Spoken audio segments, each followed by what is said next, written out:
What up, y'all? It's Brix from Brix Fitness, and today I'm going to do a video about something that I get asked about a lot, and I want to kind of dispel a few myths about the infamous Plateau. I don't know why I'm feeling a little silly right now. Anyway, so look, so this plateau that happens. Before we get to the plateau, let me explain something. Once your fat loss slows down or stops, sometimes it's not a plateau. From personal experience, I'll start eating a certain amount of food every day in order to lose weight. I want to address this first. I'll lose weight eating this very specific amount of food. And as I get smaller, let's say I lose 10 pounds, eating this specific amount, and then I continue to eat this specific amount. And then after 2 weeks, 3 weeks of not losing any more weight, I blame it on a plateau. When really I'm not at a plateau. Plateaus do exist, but that's not what this is. What's happening right now is I'm now a smaller person that requires less food. So if I don't decrease my intake, essentially I'll stop losing body fat. I'll just maintain my weight because my body has different energy requirements now that I'm 10 pounds smaller. I hope this is making sense. So you have to readjust. As you lose weight, you have to readjust your calorie intake. Boom, now that's out the way. This shirt is little. Let me change the shirt. That's the gains, man. Your boy been hitting it hard. Putting some mass on. All right, that's better. Ooh, I can breathe now. Sheesh. All right, where was I? So now your body's smaller and you have to eat less. Anyway, let's move on. So once you've identified that you're on a true fat loss plateau, first, honestly, before you decrease your food intake, I want you to try to increase your intensity, right? Increase your intensity before you decrease your food intake. There are going to be times that you have to decrease your food intake, but I don't want that to be your first action once you feel like you're on a fat loss plateau. So if the numbers are adding up, you're eating the suggested amount for the size you are and you should be losing fat but you're not, increase the intensity. Start throwing in high intensity interval training, and if you've already been doing high intensity interval training, make it even more intense. Lessen the time. Let's say you started off, you were doing 30-second sprints at a level 8. If you hit a plateau, you want to switch things up a little bit, do 15-second sprints at level 12 instead. Start making little changes in your routine. If you're doing a particular rep range, change your rep range. Lower your rest time in between sets. Start running more if you're not running. Switch the kind of cardio you're doing. Start swimming. Start freaking go play rugby or so. I don't know. Just do something different. Because most of the times it's because our bodies are just, especially if you have a routine that you kind of just do the same routine, the same rep ranges over and over and over, that's going to cause your body to just stop reacting. And most of the time that's when these fat loss plateaus happen. So for me, I went through one of the most frustrating plateaus of my life. I was literally on a plateau for 18 months.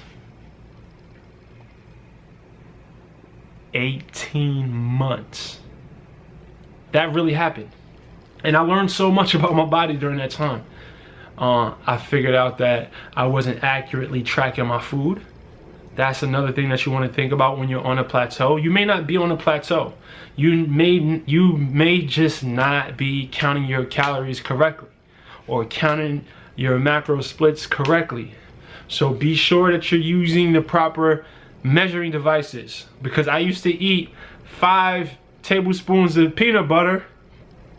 That was really 10 tablespoons of peanut butter, because when you scoop a tablespoon of peanut butter, that's not the tablespoons that they're referencing on the suggested serving size. That's not it.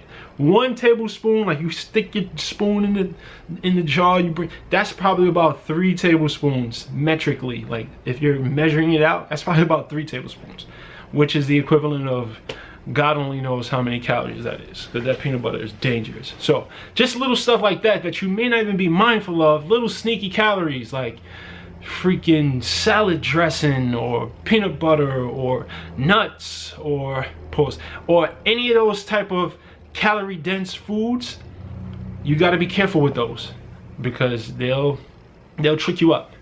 So another way to break through the plateau, just switch your diet up. Start eating different foods. Change the type of carb you're eating. Change the type of protein you're eating. If you're eating chicken, switch to a lean beef or to turkey. If you're eating red potatoes, switch to sweet potatoes. If you're eating rice, switch to sweet potato, like whatever. Switch things up. Add more vegetables. Change your carb levels. Start messing with your carb levels. Some days eat higher carbs. Some days eat lower carbs. You know, just manipulate things. You have to turn your body into a science experiment. That's the only way that you're going to find what works for you specifically, because all of our bodies are different. So there's going to be different things that causes our bodies to react different ways. So I can't, like I always say, all I can tell you is what works for me. You have to take what I say, mix it with a little research, and mix that with what you learn about your body in the process. And all that stuff together, you're gonna figure out exactly what works for you, what's gonna get you past your plateau, what's gonna get you to your goals. So the way I got off this 18-month plateau is I truly started counting my macros and my calories correctly, and I started going so hard in the gym, man, like questioning my life. I'm on a treadmill, running uphill, like, yo, what am I doing? Like, if I got to the point where if I wasn't questioning why I was doing this, like why was I doing this to my body, then I felt like I wasn't going hard enough. But that was an extreme. I'm an extreme. I'm not telling you to do that, but I train hard. I train hard. I mean, to the point where I want to pass out. But I love it. Look, I'm getting goosebumps right now. I love it. I love it. Because I walk away from each session a bigger, better, badass person.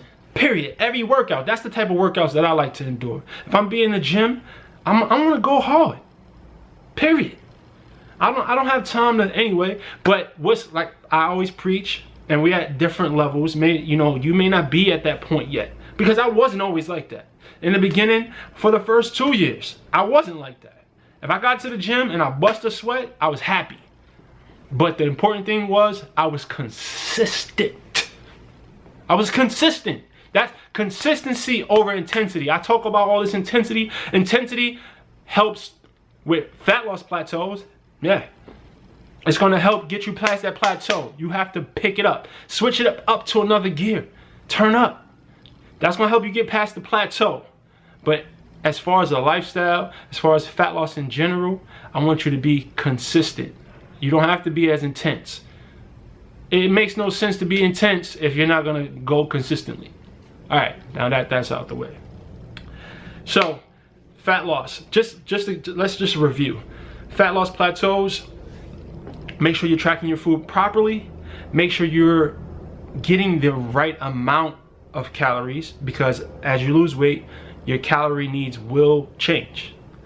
Make sure that you're working out hard. You have to stimulate, you have to stress your body out. especially to the, at the point where you're at a plateau, you have to stress your body out. Change your diet up. Manipulate your macro ratios. Try less carbs, more protein on some days. More carbs, less protein on some days.